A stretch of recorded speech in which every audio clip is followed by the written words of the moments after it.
কখন থাকব আমি একা দিবানিশি, এক পলকে দিন দেখা ওগো প্রিয় নবীজি। আল্লাহুম্মা সাল্লি আলা সাইয়্যিদিনা মাওলানা মুহাম্মদ ওয়া আলা আলি সাইয়্যিদিনা মাওলানা। আলহামদুলিল্লাহ والصلاة والسلام على محبوبه الكريم ومعشوقه العظيم وعلى آله وصحابه أجمعين। সম্মানিত মুসলিয়ান ইকরাম, পর্দার অন্তরালে মা ও বোনেরা, আসসালামু আলাইকুম ওয়া রাহমাতুল্লাহি ওয়া বারাকাতুহু। আসুন আমরা দয়াময় আল্লাহ সুবহানাহু ওয়া তাআলার অসংখ্য অগণিত শুকরিয়া আদায় করি যে রব্বে করিম আমাদেরকে পবিত্র জুমাবারে আসার বসার তৌফিক দান করেছেন। এজন্য আমরা বলি আলহামদুলিল্লাহ। সালাতু সালাম প্রাণাদিক প্রিয় নবী রাহমাতাল লিল আলামিনের পবিত্র দরবারে আজম শরীফে দয়াময় আল্লাহ সুবহানাহু ওয়া তাআলা যেন আমাদের পক্ষ থেকে নাম ধরে ধরে কবুল আর মঞ্জুর করেন, বলি আল্লাহুম্মা আমিন।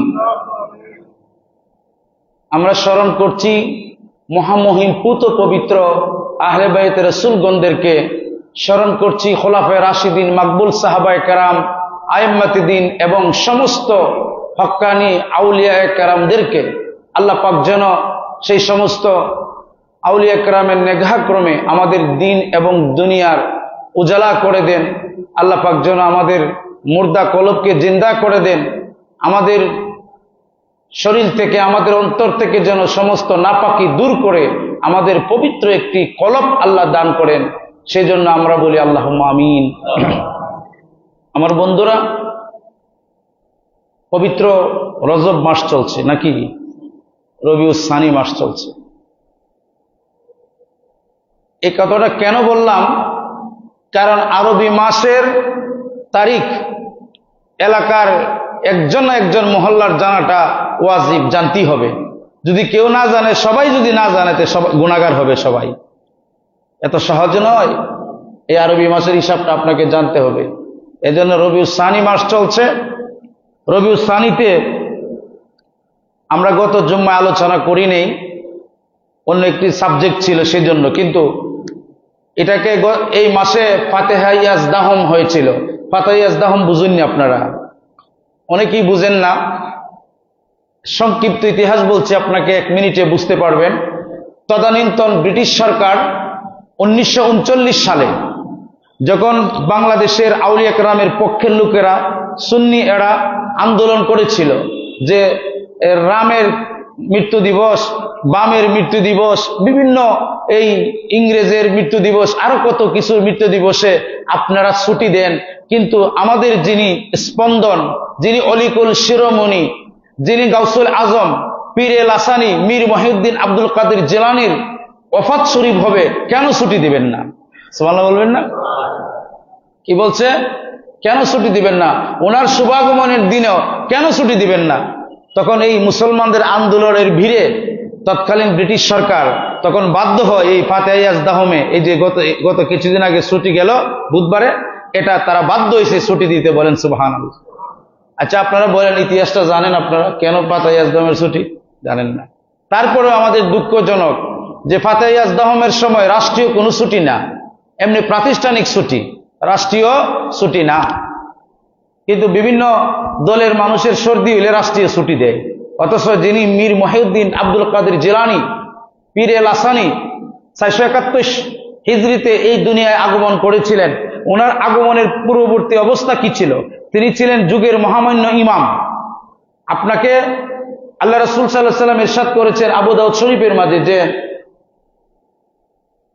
নিশ্চয়ই আল্লাহ সুবহানাহু ওয়া তাআলা, ইন্নাল্লাহা তাআলা ইয়াবআসু ফি হাযিহিল উম্মতি আলা রাসি মিয়াতি সানাতিন মা ইউজাদ্দিদু লাহা দীনিহা, যে এই উম্মতের প্রতি শতাব্দীতে 100 বছর পর পরে আল্লাহ একজন মুজাদ্দিদ পাঠায় হারিয়ে যাওয়া দিন মিল্লাত গুলোকে মানে ইসলামের সঠিক ধারায় ফেরত আনার জন্য, কোরআন সুন্নাহর আলোকে, ইজমা কিয়াসের আলোকে ইসলামকে তার সঠিক গন্তব্য নিয়ে আসার জন্য আল্লাহ পাক বলেন আমার বন্ধুর মাধ্যমে আপনি বলে দিন আমার বন্ধু আমি একজন মুজাদ্দিদ মানে একজন সংস্কারক পাঠাই। বলেন সুবহানাল্লাহ। সংস্কারক মানে কোরআন সুন্নাহর আলোকে দিন মিল্লাতের সঠিক রূপরেখা তিনি দিয়ে দিবেন। গাউসুল আজম এই পৃথিবীতে আগমনের আগের অবস্থা কি জানেন? জানেন না। তখনকার রাফিজি, খারিজি, শিয়া, মুতাজিলা, আব্বাসীয় খলিফা, উমাইয়া খলিফা মানে উমাইয়া রাজতন্ত্র, আব্বাসীয় রাজতন্ত্রদের 32 জন বাঘা বাঘা তারা আপনার রাজা ছিল। ওই রাজারা তো সবাই শিক্ষিত না, কেউ গণ্ড মূর্খ, কেউ জাহেল। ওই জাহেলদেরকে বুঝিয়ে এক শ্রেণীর লোকের নাম ছিল মুতাজিলা। এই মুতাজিলারা রাষ্ট্রীয় পৃষ্ঠপোষকতা লাভ করেছিল। রাষ্ট্রীয় পৃষ্ঠপোষকতা বুঝেন? মানে রাষ্ট্র এই দলটাকে প্রমোট করে। যেমন আমাদের বাংলাদেশে রাষ্ট্র মাজার ধ্বংসকারীদেরকে, যারা আল্লাহর ওলির জিয়ারতকে বাধা দিবে, মাজারে আগুন ধরিয়ে দেওয়া, মাজারের সম্পদ নষ্ট করা, আমাদের এই রাষ্ট্র প্রমোট করতেছে, ঠিক না বেঠিক? যদি প্রমোট না করতো 89টা মাজার শরীফ ভেঙে ফেলা সম্ভব ছিল না। ওই এভাবে রাষ্ট্রীয় পৃষ্ঠপোষকতা দিত মুতাজিলাদেরকে আব্বাসীয় রাজারা। তাদের আকীদা ছিল কি জানেন? যে আল্লাহর কোরআনে পরিবর্তন বিবর্তন আছে। নাউজুবিল্লাহ পড়েন না? আপনারা কি আমার ভাষা বুঝেন না কি বলছি? বাংলা ভাষাই তো বলছি নাকি? নাউজুবিল্লাহ সুবহানাল্লাহ বলবেন, সজাগ থাকবেন। কলম তো এমনি শেষ আপনাদের, এরপর চেষ্টা করবেন এটাকে জীবিত করার। সুবহানাল্লাহ আলহামদুলিল্লাহ বললে কলবের মধ্যে রস আছে, নূর আছে। বুঝতে পেরেছেন? আল্লাহ পাকের প্রেম জাগ্রত হয়, হ্যাঁ, শয়তান দূরীভূত হয়। আর সুবহানাল্লাহ না বই দেখলে এটা শয়তান আক্রমণ করে কলবের মাঝে।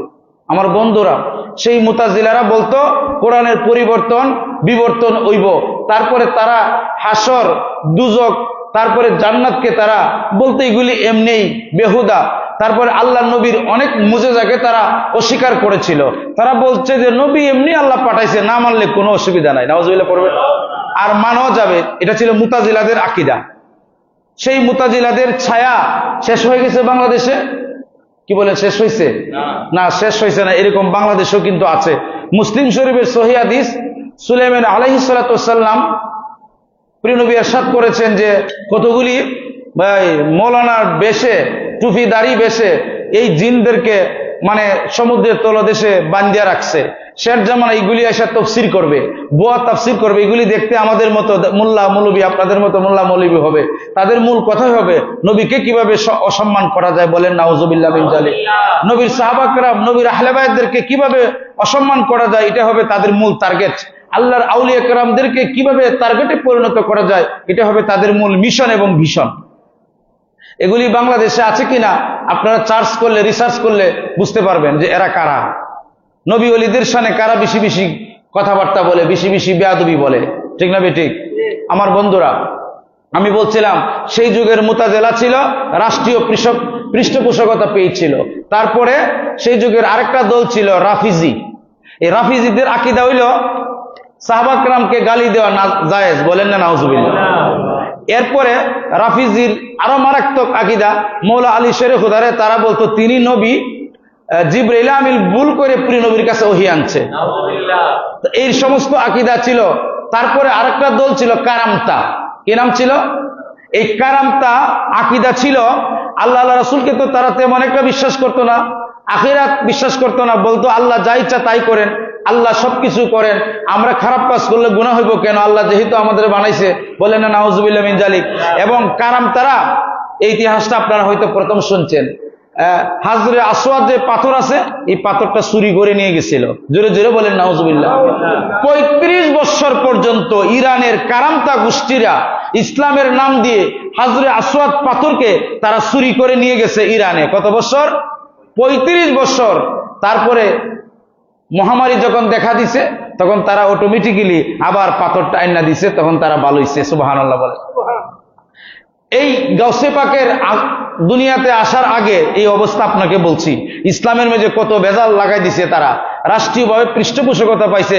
গাউসুল আজম জগতে শুভাগমন করে আব্দুল কাদের জিলানী রহমাতুল্লাহ আলাইহি মাত্র 9 বছর বয়সে এই কারাম তাদের সাথে বহস করে তিনি জয়ী হয়েছিলেন। বলেন সুবহানাল্লাহ। গাউসে পাক একটি গাছের নিচে বসছিল, উনি এখানে পড়াশোনা করতেন, মরুভূমির একটি গাছ ছিল। তখন মাত্র 9 বছর বয়স, উনি 7 বছর বয়সে যখন মাদ্রাসায় গেলেন, তো যখন দেখলেন কারামতা মুতাজিলারা আছে, আবার আল্লাহর ওলিগণও আছে।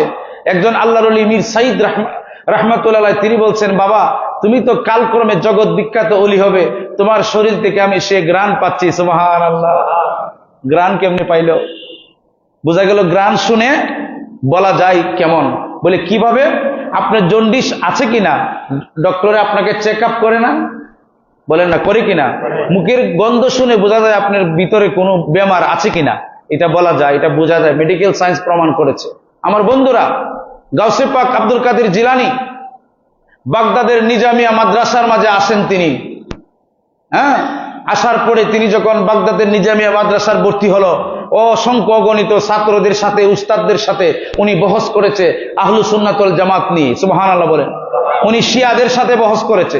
শিয়ারা বলে আবু বকর রাদিয়াল্লাহু তাআলা আনহুকে মানা যাবে না, মা আয়েশা রাদিয়াল্লাহু তাআলা আনহাকে তারা জঘন্য ভাষায় গালিগালাজ করে। এই শিয়াদের সাথে তিনি বহস করেছেন। তখন তার নাম ছিল রাফিজি। এই শিয়াদের সাথে বহস করে তিনি হক দ্বীন ইসলামকে প্রতিষ্ঠিত করেন। তারপরে কারাম তাদের সাথে, মুতাজিলারা বলছে কোরআন নাকি এটা মানুষ যেভাবে ধ্বংস হয় অন্যান্য সৃষ্টির মতো কোরআনও ধ্বংস হয়ে যাবে। তখন গাউসে পাক তাদের সাথে বাহস করেছে, মুতাজালা করেছে। গাউসে পাক 9টি বিষয়ে মহাপণ্ডিত ছিলেন, হাদিস বিশারদ। সমস্ত হাদিস বিশারদ যারা আছে 1000 বছর পরে, তারা বলতেছে আমরা হাদিসের দর্শ দিতাম। দর্শ মানে হাদিসের শিক্ষা। ধরেন বুখারী শরীফ পড়াইতো। আর গাউসে পাক কি করছে? হাদিসের দর্শের মাঝে হাদিস নিয়ে ব্যাখ্যা করা, হাদিস নিয়ে বিশ্লেষণ করা, হাদিস কোনটা কোন অর্থে আসে, হাদিস নিয়ে রুহের চিকিৎসা করা। পৃথিবীর ইতিহাসের মধ্যে সর্বপ্রথম আব্দুল কাদের জিলানী গাউসে পাক শুরু করছে। বলেন সুবহানাল্লাহ। তিনি মীর মুহিউদ্দিন আব্দুল কাদের জিলানী।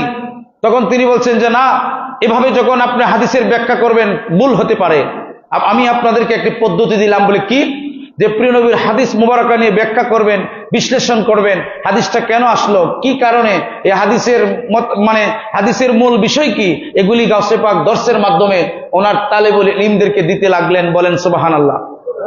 মুস্তাজিদ বিল্লাহ রাজতন্ত্র ছিল, গাউসে পাকের দরবারে এসে তরতর করে কাঁপত। গাউসে পাককে একদিন বলছে, সে কুখ্যাত ছিল মুতাসিম বিল্লাহ, বলে আপনাকে আমার দরবারে আসতে হবে। উজির পাঠাইলে আসে নাই, উজিরে আজম পাঠাইলো আসে নাই। পরে বাদশা বলে যদি আমি যাই তাহলে ওনার অনেক ক্ষতি হয়ে যাবে। গাউসুল আজম বলে আল্লাহর প্রিয় নবীর আমানত, আল্লাহ রসুলের আমানত এবং সমস্ত আইম্মাদের আমানত, আমি আব্দুল কাদের জিলানী আমি তোমার দরবারে যাব না। তোমার যদি কোনো জরুরত থাকে তাহলে কোরআন হাদিস কারো কাছে যায় না, বরং কোরআন হাদিসের কাছে রাজা বাদশা আসতে হয়। বলেন সুবহানাল্লাহ। এই যুগের মোল্লারা এটা করে? কথা বলেন, কি করবে? বরং জি সাপ। আমরা বিগত অনেক রাষ্ট্রপ্রধান দেখেছি মোল্লার এমনি দাঁড়াই থাকে, জি হুজুর করে কিনা? একটি পদবীর জন্য, পদের জন্য তারা কত কিছু বলে, মানুষের ভোটের জন্য তারা কত কথা বলে, বলে কিনা? আমার বন্ধুরা, গাউসে পাক আব্দুল কাদের জিলানী রাহিমাহুল্লাহ তাআলা আনহুর তখন সারা এলাকার মাঝে ছড়িয়ে পড়লো যে আব্দুল কাদের জিলানী তিনি বলছেন কারাম তারা বাতিল, শিয়ারা বাতিল, একমাত্র আহলু সুন্নাত ওয়াল জামাত হক আকীদার উপরে প্রতিষ্ঠিত রয়েছে। তখন ওনার সাথে বহস করতে আসলেন তদানীন্তন সমস্ত বড় বড় যত আলেম ছিল নামদারি রাজ দরবারের। তারপরে আপনার মুতাজিলা, শিয়া, রাফিজি, খারিজি, কারামতা, মুসাব্বা, ওই সমস্ত দলের বড় বড় পণ্ডিত ওনার কাছে এসেছে, ওনাকে পরীক্ষা করব, ওনার সাথে বহস করবে। গাউসে পাক কোনো বই নাই, কিতাব নাই, বসে রইলেন চোখ বন্ধ করে। খানা খাওয়ার মধ্যে বললেন, বাবারা তোমরা মেহমানদেরকে স্বাগত জানাও। ছাত্রদেরকে বললেন। তখন গাউসে পাকের দরবারে এই সমস্ত বড় বড় পাগড়িওয়ালা মৌলানারা আসলেন। আসার পরে ওনারে প্রশ্ন করবেন, যে প্রশ্ন করবেন বই নিয়ে আসছে। বই যখন খুলছে দেখে বইয়ের মাঝে কোনো লেখা নাই। জোরে জোরে বলেন সুবহানাল্লাহ। আপনারা গাউসে পাককে আমি আপনাদের কাছে ভিন্নভাবে পরিচয় করে দিচ্ছি। খালি তো কেরামতি শুনছেন, কিন্তু গাউসে পাক যে কত বড় মুহাদ্দিস ছিলেন, মুফাসসির ছিলেন, গাউসে পাকের সমকক্ষ কোনো মুফাসসির না ছিল না হবে, বলেন সুবহানাল্লাহ। কি মনে করছেন আপনারা? তো বলেছেন খালি সূরারেই কি বলে সূরারে এক তাওয়াজ্জু দিয়া কুতুব বানাইছে, এই দুইটা কাহিনী শুনছেন। হ্যাঁ, আর ওনার জুতা মোবারক গেছে যায়া সুরের কাফেলাকে নিয়ে আসছে, মা চন্দ্র মুদ্রা দিছে, এগুলি তো আমাদের দেশে কাহিনী চলে। কিন্তু শুনছেন আমার গাউসে পাক ছিল এই তৎকালীন যুগের সবচেয়ে বড় মুফাসসির, সুবহানাল্লাহ, সবচেয়ে বড় মুহাদ্দিস, হাদিস বিশারদ, হাদিসের ইমাম, মুফাসসিরের ইমাম, তরিকতের ইমাম, বলেন সুবহানাল্লাহ। হ্যাঁ, গাউসে পাকের সমসাময়িক একজনে বলছে, আমরা যখন গাউসে পাকের দরবারে ইলম অর্জন করতে যাইতাম, হঠাৎ করে তিনি মানে কেমন হয়ে যেতেন, ওনার চেহারার দিকে তাকাইতে পারতাম না। হ্যাঁ, আমরা ভীষণভাবে আমরা মানে অনেক কষ্ট অনুভব করতাম, তাকাইতে পারতাম না। জিজ্ঞেস করলাম, হে আব্দুল কাদের জিলানী, আপনার চেহারার হাল তো পরিবর্তন হয়ে যায়, কারণটা কি? তখন গাউসে পাক বলছে, সাকানিল হুব্বে কাসাতিল উসালি ফাকুলতু লি খামরাতি নাহবি তাল, আল্লাহ পাকের প্রেমের শরাব পান করে আমি গাউসুল আজম তন্ময় হয়ে যায়, তখন দুনিয়ার কোনো খেয়াল আমার মাঝে থাকে না, বলেন সুবহানাল্লাহ। হে আমার সঙ্গ সাথীরা, ফাহিমতু বিসুকরাতি বাইনাল মাওয়াল, আমি যে আল্লাহ পাকের প্রেমের শরাব পান করেছি, আসো তোমরা আমার ভাই বেরাদর, তোমরা আমার তরিকার অনুসারী, আমার ছাত্র, তোমরা আমার পদাঙ্ক অনুসরণ করো। যদি করো তাহলে আনাল জিলি, তিনি বলছেন আনাল আজহাবু আসহাবু শাইখুন ফি কুল্লি রিজালি, তিনি বলছেন সমস্ত রিজালের উপরে, সমস্ত কুতুবের উপরে, সমস্ত ইনসানের উপরে আমার পরে যারা আসবে আমার গর্দান তাদের উপরে, বলেন সুবহানাল্লাহ। গাউসে পাক বলেন ওয়ালা ওয়াল্লাইতি, তিনি বলেন আল্লাহর কসম করে বলছি, তোমরা শোনো, আমি আব্দুল কাদের জিলানী যখন তোমাদেরকে পড়াই, যে হাদিসের মাঝে আমার প্রবলেম ঘটে, যে হাদিসের সমস্যা সমাধান করতে পারি না, আমি যখন চুপ করি, তখন মৌলা আলী শেরে খুদা এই হাদিসের তারুজ ভেঙে দেয়, বলেন সুবহানাল্লাহ। আব্দুল কাদের জিলানী রাহমাতুল্লাহ আলাইহি, তিনি কে? এই শিয়ার গোষ্ঠীরা, কারামতার গোষ্ঠীরা যখন রাষ্ট্রীয়ভাবে আব্দুল কাদের জিলানীকে বলতে লাগলেন তিনি বাতিল, আব্দুল কাদের জিলানী বলে যে না, আমি বাতিল নই, বরং আল্লাহর কোরআন হচ্ছে আল্লাহর কাদিম, কোরআনের ক্ষয় নাই লয় নাই, আল্লাহর ভাষা মোবারক। তখন তারা কি বলল? এই মুস্তাদিদ বিল্লাহ এসে বললেন, হ্যাঁ আব্দুল কাদের, আপনার সাহস কম না, এই কথা বলবে। হঠাৎ করে চেয়ে দেখে আব্দুল কাদের জিলানীর দুই পাশে দুইটা সিংহ, সুবহানাল্লাহ বলে। সে দেখতেছে কোনো কথা বলে নাই, নত হয়ে ওনার কদমে চুমু দিয়ে দোয়া নিয়ে তারপরে চলে গেছে। সুবহানাল্লাহ বলবেন না? আর আমার দেশের মোল্লা বলে নবী শব্দের অর্থ বলে সাংবাদিক, নাউজুবিল্লাহ মিন জালিক বলে। এটা একটা ট্রেন্ডিং আমরা দেখছি। What is the meaning of নবী? মা হুয়াল মাইনাল নবী, আর নবী আখবারুল আকবরু ইয়াখবরু মিনাল্লাহি সুবহানাহু ওয়া তাআলা, নবী তাকে বলে যিনি আল্লাহর পক্ষ থেকে সংবাদ নিয়ে আসেন। নবী শব্দের বাংলা তরজমা করলে হয় অদৃশ্যের সংবাদদাতা। কি হয়? নবী শব্দের বাংলা অর্থ কি? অদৃশ্যের সংবাদদাতা। পৃথিবীর মিসবাহুল লুগাত একটা প্রায় আপনার 13 খণ্ডের একটা লুগাত আরবি, এখানে নবী শব্দের অর্থ কি লেখছে, যে নবী শব্দ নাবা শব্দ থেকে এসেছে। নবী যখন সাধারণ মানুষের ক্ষেত্রে ইউজ করা হবে, নাবা মানুষের নাম রাখে না, বা নবী হুসেন এরকম মানুষের নাম রাখে, বা বাংলা যদি তর্জমা হয় মানুষের নামে, তখন হবে সংবাদ বাহক। আর যদি প্রিনবীর ক্ষেত্রে নবী শব্দের তর্জমা করা হয়, তখন সংবাদ বাহক বললে শানে রেসালাতে বেয়াদবি হবে, আর সাংবাদিক বললে তো ইমানই থাকবে না, এক কুফরি করেছে নবী শানে এই শব্দ ব্যবহার করে। আল্লাহর কোরআন সূরা নূরের 62 নং আয়াতে আল্লাহ বলছেন, লা তাজআলু দুআই রাসূলি বাইনাকুম কা দুআই বাদিকুম বাদা, লা তাজআলু দুআই রাসূল, তোমরা আমার রাসূলকে, আমার হাবিবকে এমন শব্দ দিয়ে ডাকবে না যে শব্দ দিয়ে বাদিকুম বাদা একে অপরকে আহ্বান করো, আমার রাসূলকে এরকম শব্দ দিবা না। তে সাংবাদিক, সংবাদ বাহক, তারপরে ডাক বাহক, এই সমস্ত কথা সাধারণ ব্যক্তিদের পিছনে লকবে লাগানো হয়, বিদায় প্রিয় নবীর সাথে ওই শব্দ ব্যবহার করা হারাম এবং কুফরি। কারণ ইন্নাল আম্বিয়া ইস্তেগফাফাল আম্বিয়া ও কুফরুন, যারা আল্লাহ নবীদের সাথে ওই সমস্ত সাধারণ শব্দ ব্যবহার করে তারা কুফরি করলো। কারণ আল্লাহ নবী এবং রাসূল আমাদের মতো নয়, মতে করাটাও কুফরি। এজন্য তারা মানে প্রিয় নবীকে ফারাক করতে পারে না, আল্লাহ রাসূলদেরকে তারা বুঝে না, তারার মতো মনে করে বিদায় তারা সাংবাদিক ওই সমস্ত শব্দ ব্যবহার করে। বলেন নাউজুবিল্লাহ। তারা কি ঈমান আছে? বুটের জন্য সাংবাদিকরে খুশি করে নবী অর্থ সাংবাদিক। আস্তাগফিরুল্লাহ আল আলিল আযীম। এত বেগাইরত, হায়া নাই, বেলাজা, নির্লজ্জ মৌলানা এগুলি কেমনে আলিম হয়েছে? এগুলি নিশ্চয় এগুলির জন্ম ঠিক নাই, আর না হলে নবীর শানে এরকম বেয়াদবি করতো না। আপনি 1450 বছর যত ডিকশনারি আছে, যত ইতিহাস বই আছে, হ্যাঁ, যত আপনার লুগাত আছে, যত কিতাব আছে, সব যদি এক জায়গায় আনেন, কোন ইহুদিরা পর্যন্ত প্রিয় নবীকে এইরকম শব্দ দিয়ে ডাকার সাহস পায় নাই। বলেন নাউজুবিল্লাহ। এরকম একটা খারাপ বাজে শব্দ দিয়ে আমি সাংবাদিক শব্দের অর্থ ব্যাখ্যা করতে যাব না, আপনারা জানেন। শুধু এইটুকুই বলবো যে প্রিয় নবী যে খবরটা দিতেন এটা হচ্ছে গাইবের খবর, ঠিক না বেঠিক? আর সাংবাদিকে যে খবরটা দেয় এটা মনে গাইবের। আরে বেটা, টাকা দিয়ে সাংবাদিক বিক্রি হয়, ঠিক না? দলের কাছে সাংবাদিক বিক্রি হয়, হয়তো বা কিছু কিছু সাংবাদিক ভালো আছে, ভালো সংবাদ দেয়, তারপরেও তার উপরে আবার কাউন্টার দেয়। এই শব্দটা কিভাবে সে নবীর শানে লাগাইলো এটা বুঝে আসলো না। অনেক কিতাব স্টাডি করলাম, করে দেখলাম আসলেই এরা পাগল হয়ে গেছে ভোটের জন্য, ক্ষমতায় যাওয়ার জন্য। এরা রাষ্ট্রীয় পৃষ্ঠপোষকতা নিচ্ছে। আমি আপনাদেরকে বলছি, যারা রাষ্ট্রীয় পৃষ্ঠপোষকতায় ইসলামের সুমহান শিক্ষা থেকে বঞ্চিত, আউলিয়া কেরামের আহলে বায়াতের শিক্ষা থেকে বঞ্চিত, তারা ইতিহাসের গব্বরে পড়ে নিষ্পেষিত ধ্বংস হয়ে যাবে। যেভাবে মুতাজিলারা ধ্বংস হয়ে গিয়েছিল, তারাও ধ্বংস হয়ে যাবে, ঠিক না বেঠিক? আপনি টাকার জন্য, ক্ষমতার জন্য আপনি প্রিয় নবীর শানে বেয়াদবি করলেন, কিন্তু গাউসুল আজম কি করলো? মুসনাদ্দিদ বিল্লাহ খলিফা গাউসুল আজম বলেছে, না, কোরআন হাদিসের জ্ঞান, ইলিম, আল্লাহর কোরআন কোনোদিন মানুষের কাছে দরজায় যায় না, আল্লাহর কোরআনের জ্ঞানের কাছে রাজা বাদশারা আসতে হয়। সুবহানাল্লাহ। হ্যাঁ, আব্দুল কাদের জিলানী রাহমাতুল্লাহ আলাইহি বলছেন, হুজুর আপনি যেভাবে তন্ময় হয়ে যান, আমি হাদিসের ব্যাখ্যা খুঁজি, আমি কোরআনে পাকের আয়াতে কারিমা যখন আমি পড়ি তখন আল্লাহ পাকের নূর আমি দেখি। বলেন সুবহানাল্লাহ। হ্যাঁ, আমার প্রিয় নবীকে আমি দেখি, আমার মাঝে একটি প্রচ্ছন্ন হাল চলে আসে, সেই হালের প্রভাবে আমি দেখতে পাই আল্লাহ আমাকে এমন এক মাকামে নিছে, যেই মাকামে আর দুনিয়ার কেউ যায় নাই। তখন তিনি বলতেছে যে কি, ওই মাকামের মাঝে যখন আমি গেলাম তখন আমিও আমার ভাই বেরাদর যারা আছে তাদেরকে আহ্বান করলাম, আসো আমার সাথে আসো। সুবহানাল্লাহ বলবেন? আসো আমার সাথে আসো।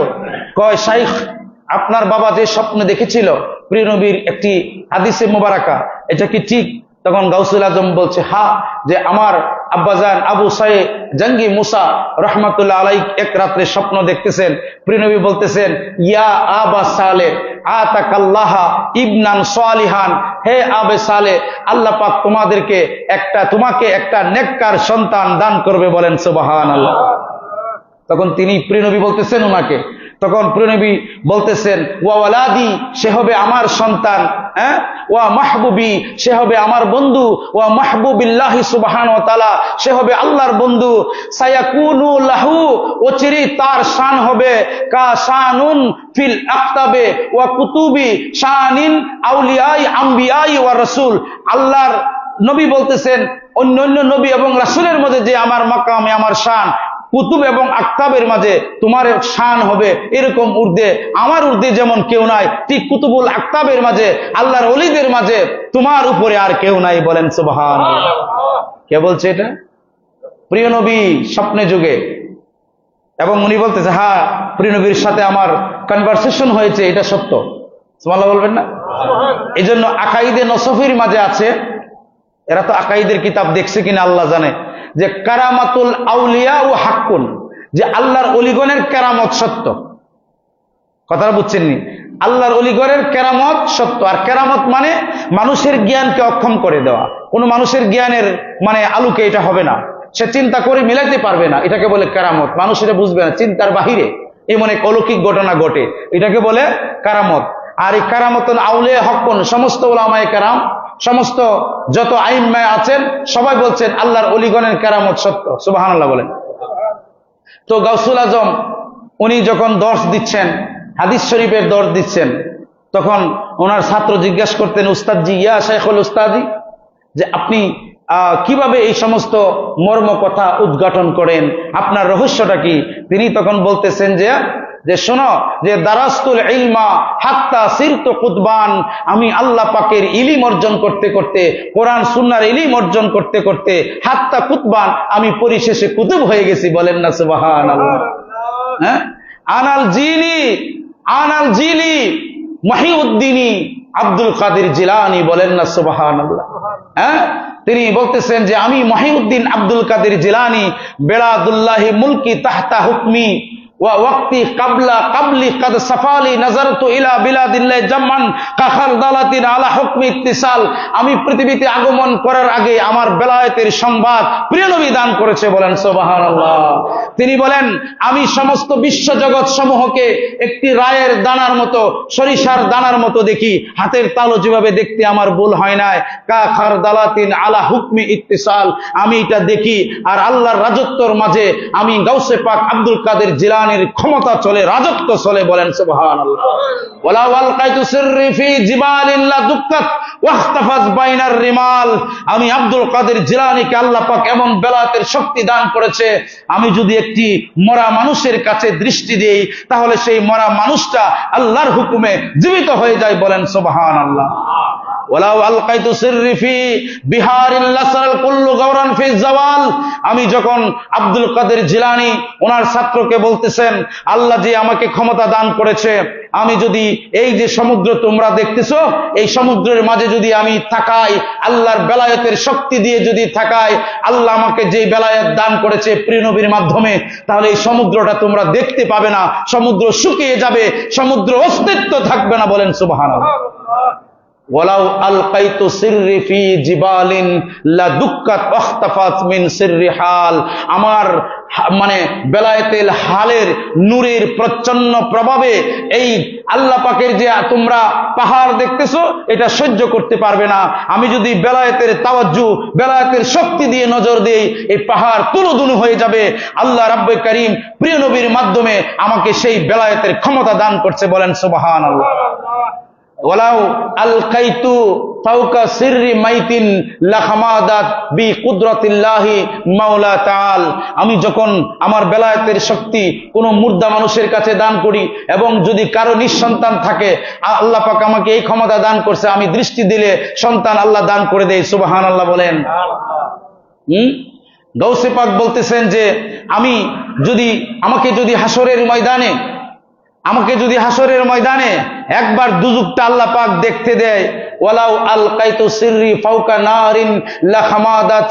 আমাকে যদি আল্লাহ পাকের দুজুকটা একবার দেখতে দেয়, তাহলে দুজুকে আমি এমন দৃষ্টি দেব, দুজুক নিবায়ে ফেলবো, দুজুকে মানুষ নেওয়ার মতো আর দুজুকই থাকবে না। বলেন সুবহানাল্লাহ। আমি এটা বানোয়াটি বলছি না, কিতাব আজ থেকে 900 বছর আগে যিনি কিতাবটা লিখছেন, বাহজাতুল আসরার, আল্লামা ইমাম আবুল হাসান নুরুদ্দিন সাতরফি রহমাতুল্লাহ আলাইহি, বর্তমানে আল আজহার ইউনিভার্সিটিতে গিয়ে আজহারি লেখায় না, ওই আজহার ইউনিভার্সিটির প্রিন্সিপাল ছিলেন, প্রধান ছিলেন। আজ থেকে 850 বছর আগের উনি প্রধান মুহাদ্দিস ছিলেন, প্রধান ফকি ছিলেন। এই বাগদাদ মিশরের আল আজহার ইউনিভার্সিটি প্রধান ছিলেন তিনি এই কিতাবটা লিখেছেন। ওনার নাম ছিল আবুল হাসান ইমাম আল্লামা শরফুদ্দিন আশ-শাতনবী রাহিমাহুল্লাহ তাআলা আনহু। তিনি লিখতেছেন গাউসে পাক ছিলেন আমার দাদা। সুবহানাল্লাহ বলবেন না? নাতিয়ে দাদার কেরামত লিখতেছে, কয় আমি এই কিতাবটা লিখেছি, কিতাবটার মধ্যে লেখা আছে আব্দুল কাদের জিলানী রাহিমাহুল্লাহ তাআলা আনহুর কাছে এক শ্রেণীর আলেম আসতো ওনাকে প্রশ্ন করার জন্য, ওনাকে ধরার জন্য। উনি আসার আগে উনি চোখ মুজে এই জবাব দিয়ে দিছে, তারা কথা বলার কোনো সুযোগ নাই, তোমাদের প্রশ্ন এটা, উত্তর এটা, যাও তোমরা। কারণ উনি এদেরকে নিয়ে চিন্তা করার সময় ছিল না। মানুষকে আকীদা, আধ্যাত্মিক মানুষকে সঠিক পথ দেওয়ার জন্য গাউসে পাক শুভাগমন করেছিলেন। বলেন সুবহানাল্লাহ। দিনের ক্রান্তি লগ্নে আল্লাহ পাক ইমাম পাঠায়, তো গাউসে পাক ছিলেন একজন বড় ইমাম। তারপরে আপনার গাউসে পাক তিনি বলতেছেন যে কি তোমরা জানোনি আমার কাছে যারা মুরিদ হয়েছে তোমাদের কি হবে জানো? বলে কি? মুরিদি লা তাখাফ আল্লাহু রাব্বি। গাউসে পাক বলতেছেন আমার মুরিদের কোনো ভয় নাই, কারণ আমার রব হচ্ছে আল্লাহ। বলেন না সুবহানাল্লাহ। আমার মুরিদের কোনো কি নাই? ভয় নাই। ওয়া ওয়াল্লানি, আমার মুরিদের অবশ্যই ভয় নাই। কেন ভয় নাই জানো? আনাল হাসানি ওয়াল মাকদা মাকামি, আমি হচ্ছি হযরত হাসান আলাইহিস সালামের গোলাম, প্রিয় নবীর গোলাম, এজন্য আমার মুরিদের কোনো ভয় নাই। বলেন সুবহানাল্লাহ। ওয়া আকদামি উনুকির রিজাল, আর আমার মাকাম সমস্ত রিজালের উপরে আমার কোনো ভয় নাই। আমি আল হাসানি এবং হুসাইনি রাদিয়াল্লাহু তাআলা আনহুম। বলেন সুবহানাল্লাহ। বানায়ে বলছি না, কিতাবের নাম বলি। মুল্লা আলী কারি রহমাতুল্লাহ আলাই, হানাফি মাযহাবের বড় একজন ইমাম, তিনি বলতেছেন নুজহাতিল খাতিরিল শাতিরিল ফি তারজামাতিল শাইখ আব্দুল কাদের জিলানী, এটা কিতাবের নাম। হেতেরাতে কিতাব মুখস্থ করবো দূর কথা, দেখছই না বাপদাদার গুতে, এর জন্য কয় উনিকে।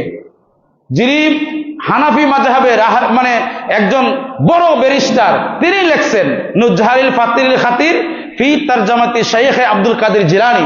ওই কিতাবের মধ্যে লেখা আছে, তিনি বলতেছেন আব্দুল কাদের জিলানী রহমাতুল্লাহ আলাইহি, আমি যে কথাটি বলতেছি দলিল দিচ্ছি ওই কিতাব থেকে দিচ্ছি। সুবহানাল্লাহ বলেন। তারপরে আরেকটা কিতাব লিখছে আব্দুল কাদের জিলানী সম্পর্কে, শাহ ওলিউল্লাহ মুহাদ্দিস দেহলভী রহমাতুল্লাহ আলাইহি, সাধারণ কোন ইমাম নয়। উনি লিখছে গাউসুল আজম সম্পর্কে, ফতুল গায়ুব নামক কিতাব থেকে তিনি অনেক রেফারেন্স দিছে, বুঝতে পেরেছেন। তারপরে গাউসুল আজম সম্পর্কে লিখতেছে তিনি কত বড় একজন মুজাদ্দিদ ছিল, তোমরা শোনো। সময় তো অনেক অল্প, আপনাদেরকে গাউসে পাকের কাহিনী কি শোনাবো, 2-4 দিন গেলেও শেষ হবে না। কারণ শুধু গাউসে পাকের ইলমি আলোচনা যদি করি, ইলমি আলোচনা, কেরামত তো রয়েই গেছে অনেক দূরে, ঠিক না? আর সমাজ সংস্কারক তো আরো বড় রয়েই গেছে, এত কাজ করছেন তিনি। গাউসে পাক একদিন অসুস্থ হয়ে গেলেন, খুব খেয়াল করে শুনবেন আপনারা। আচ্ছা, যদি আমাদের কোনো পেশাবে ইনফেকশন হয়, আমরা ইউরিন টেস্ট করাই না? ইউরিন টেস্ট করলে বুঝতে পারি তার ডায়াবেটিস হয়েছে কিনা, বা তার পেশাবে কোনো ইনফেকশন আছে কিনা, বুঝতে পারিনি না? এটা ভুল কথা। তো গাউসে পাকের একদিন অসুখ হয়েছে, মুরিদে বলতেছে, বাবা হে শাইখি, আপনি একটু ডাক্তারের কাছে যান। তিনি যায় না, পরে অনেক পিড়াপিড়ি করলো মুরিদে, একজন ইহুদি ডাক্তার আইলো। আসার পরে ইহুদি ডাক্তার চিকিৎসা করলো, আপনাকে একটা কাজ করতে হবে। বলে কি? আপনি পেশাব করবেন, একটা পাত্রের মাঝে পেশাবটা পরীক্ষা করব। তখন সময় তো মানে আপনার এখন যে আধুনিক যন্ত্রপাতি ছিল, তখন কি আধুনিক যন্ত্রপাতি ছিল না। খুব খেয়াল করে শুনবেন আমার এই কথাটা, কিতাবের কথা, দলিলের কথা। যে গাউসে পাক পেশাব করলেন, তো ইহুদি কি করলেন, এই পেশাবটা নিয়ে পরীক্ষা করলেন। 3 দিন পরে ইহুদি পাহাড়ের চূড়ায় এসে ডাক দিলেন, এ আমার কওমের ইহুদিরা যারা আছো সবাই আসো। বলে কেন? যদি তোমরা মুসলমান হতে চাও, যদি জান্নাত পেতে চাও, তাহলে আব্দুল কাদের জিলানীর হাতে মুসলমান হয়ে তোমরা জান্নাতের স্বাদ ভোগ করো। ওনার পেশাব পরীক্ষা করে পাইলাম ওনার কোনো রোগ নাই, উনি ইশকে রাসূল এবং ইশকে মৌলাতে ফানা। বলেন সুবহানাল্লাহ। কেমনে বুঝলো? তা আপনি পেশাব পরীক্ষা করলে যদি বিজ্ঞানী বুঝে এই পেশাবে ডায়াবেটিস আছে, আর ইহুদি কি আপনার ছোট না বড়? অনেক বড় ডাক্তার। সে গাউসে পাকের পেশাবকে কেন্দ্র করে 450 ইহুদি প্রিয় নবীর ইসলামে তারা দাখিল হয়ে, কলেমার রঙে সুমহান ইসলামে তারা দাখিল হয়ে মুসলমান হয়ে গেছে। বলেন সুবহানাল্লাহ। সবাই আমার দিকে তাকান, ওই দিক সেদিক করেন কেন? যখন ভালো আলোচনা করি শয়তানে ধোঁকা মারে কেন? এদিকে তাকাই থাকবেন। একজন আলেমের দিকে তাকাই থাকা, যদি সে ভালো আলেম হয়, সগীরা গুনাহ জড়ে যায়। সুবহানাল্লাহ বলেন। আয়া এমনেসান শয়তানে ধোঁকা দেয়। আমি কিন্তু করা আছি, আপনাদেরকে বলে দিই। বলে কেন করা? যে আমি কারো দাদন খাই না। দাদন বুঝেন তো, যে আমি মুখ ব্যক্তির কাছে নির্ভরশীল না, আল্লাহ এবং রাসূলের উপরে নির্ভরশীল। সুবহানাল্লাহ বলেন। দিন মিল্লাতের দাওয়াত দিই, বহু দাওয়াত করি, বিনা পরিশ্রমে, বিনা টাকায়, কোনো টাকাও লাগে না। ঘরে বসে বসে 8-10 জন আসে, প্রিয় নবীর সম্মান, ইসলামের কথা বলি, কোনো পয়সা নেই না। তো এটা দিন মিল্লাতের কাজ করি আল্লাহর হস্তে। সুবহানাল্লাহ বলেন না? তো আপনারা এগুলি আল্লাহর হস্তে শুনতে হবে। এগুলি ওই 2 লাখ টাকার 1 লাখ টাকার বক্তা না, যে টাকা দিলে এখানে বললো একটা, আবার টাকা দিলে ওই কি বলে করিমুল্লার বাড়িতে গিয়ে আরেকটা মাসলা বলবে, আবার টাকা দিলে রহিমের বাড়িতে গিয়ে আরেকটা মাসলা বলবে। এটা টাকা বিক্রির মৌলানা না, আল্লাহ এবং রাসূলের দরবারে বিক্রি হয়ে গেছে। সুবহানাল্লাহ বলেন। কাজেই আপনাদের মনোযোগ আকর্ষণ করবেন কি বলতে চাচ্ছি আমি, যে আল্লাহর ওলি গাউসে পাকের পেশাবকে কেন্দ্র করে 450 ইহুদি মুসলমান হয়ে গেছে। আপনি এটা চিন্তা করে পারবেন? কোন কলমে, কোন সাহিত্যিক, কোন কলমের সাহিত্যিক ব্যক্তিরা এগুলি কি পারবে নাকি? কথা বলে না, পারবে না তো। ওনার পেশাবের কেরামত লিখে আমি শেষ করতে পারবো। আর আজকে তারা আল্লাহর অলির শানে বেয়াদবি করে, আল্লাহর অলিদের মাজার শরীফের মাঝে ভাঙ্গে আক্রমণ করে, আল্লাহর অলিদের শানে তারা কটু বাক্য তারা বলে।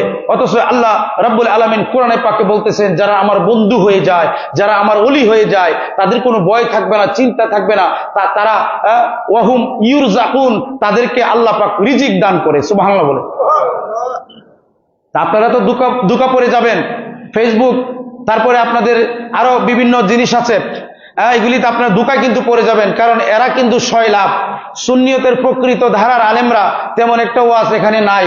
কারণ তাদের তো এত টাকা পয়সাও নাই, এত আপনার প্রিন্ট মিডিয়া, ইলেকট্রনিক মিডিয়া নাই।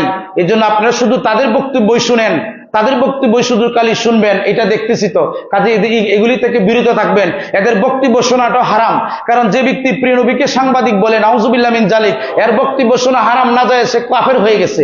যারা প্রিয় নবীর সাথে সাধারণ শব্দ ব্যবহার করে, আল্লাহর ওলিকে বন্ড বলে, গাজাকুর বলে, খাজা বাবাকে গাজা বাবা বলে, বলে না নাউজুবিল্লাহ, এরা বেঈমান, এরা কাফের, এরা মুশরিক। কারণ মুশরিকরা এরকম কথা বলে না। প্রিয় নবীর শানে যারা বেয়াদবি করে, এদের কথা আপনি কেন শুনবেন? আপনি জানেন আল্লাহ রাসূল রাহমাতাল লিল আলামিন প্রাণাদিক প্রিয় নবী ইরশাদ করেছেন যে কতগুলি আমার উম্মত আসবে আখেরি জামানায়, তাদেরকে সাহায্য করো, তাদেরকে ভালোবাসিও। কারণ তাদের চাহনির মাঝে এমন নূর আল্লাহ এবং রাসূল আছে, একটা বেদিন, একটা বিপদগামী সে পথে চলে আসবে। বলেন সুবহানাল্লাহ। সেই গাউসে পাকের কেরামত, গাউসে পাকের আলোচনা সামান্য কিঞ্চিত ধরেন 1 সেকেন্ডও হয় নাই। সেই গাউসে পাকের কিছু তথ্য আপনাদেরকে তুলে ধরতে চাচ্ছিলাম। আল্লাহ এবং রাসূলের রহমতে আগামী জুমাতে বলার চেষ্টা করব। এগুলি আপনারা কিন্তু পাবেন না। বলে কেন পাবো না? কারণ এই কিতাব তো আপনারা আরবিতে পড়তে পারবেন না। পারবেন? আপনারা কি এই সমস্ত যে নুজহাতুল খাতির ও ফাতির, তারপরে আপনার আল্লামা নুরুদ্দিন শরফুদ্দিন লেখা, তারপরে নুরুর রহমানের লেখা ইরগামুল মুরিদিন, এগুলি পারবেন না? এগুলি তো আমাদেরকে আপনাদেরকে শোনা দিতে হবে। আর যারা পারে তারা এই কিতাব পড়ে না, না পড়িয়া শুধু আল্লাহর ওলির বিরোধিতা করে। কথা বুঝতে পেরেছেন তো? কাজে এইগুলি আলোচনা আপনি পাবেন না কোথাও। যিনি শেখ আব্দুল হক মুহাদ্দিস দেহলভী ফার্সিতে কিতাবটা লিখছে, এটা উর্দুতে তর্জমা হয়েছে। ফার্সি আমরা অনেকে পারি না, উর্দু তো পারি, এজন্য উর্দু কিতাবটা আমার কাছে আছে। এভাবে গাউসে পাকের 60টা কিতাব আমার কাছে আছে। গুনিয়াতুত তলেবিন তো আছেই, তারপরে আপনার বাহজাতুল আসরার, যেটা পৃথিবীর সমস্ত ওলি যারা লেখছে শ্রেষ্ঠ একটি কিতাব।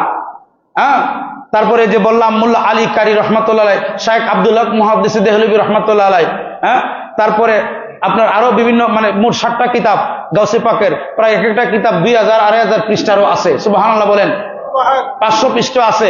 এগুলি আমরা স্টাডি করেছি। তো এই গাউসে পাক সম্পর্কে আপনাকে জানতে হবে, বুঝতে হবে যে আমরা সুন্নিরা যারা কেন গাউসে পাক বলে। আর তারা বলে গাউসে পাক মানে শুধু ফকির পীর ছিল। না না, গাউসে পাক মানে কুতুব বানানেওয়ালা ছিল, পীর আলেম মুহাদ্দিস বানানেওয়ালা ছিল। বলেন সুবহানাল্লাহ। উনি বাগদাদের নিজামিয়া মাদ্রাসার প্রধান মুহাদ্দিস ছিলেন, প্রধান ফকি মুফতি ছিলেন। আর আপনারা খালি কাহিনী শুনছেন, তাই খালি ওই পীর মুরিদি করতো, আর মনে চিন্তা করতো না। আল্লাহ পাক যেন ওই সমস্ত হাস্তিদের, আউলিয়া কেরামের জীবনী, ইমামদের জীবনী আর ইমামদের পথে থাকার তৌফিক দান করেন। বলেন আল্লাহুম্মা আমিন। আলহামদুলিল্লাহি রাব্বিল আলামিন, ওয়াসসালাতু ওয়াসসালামু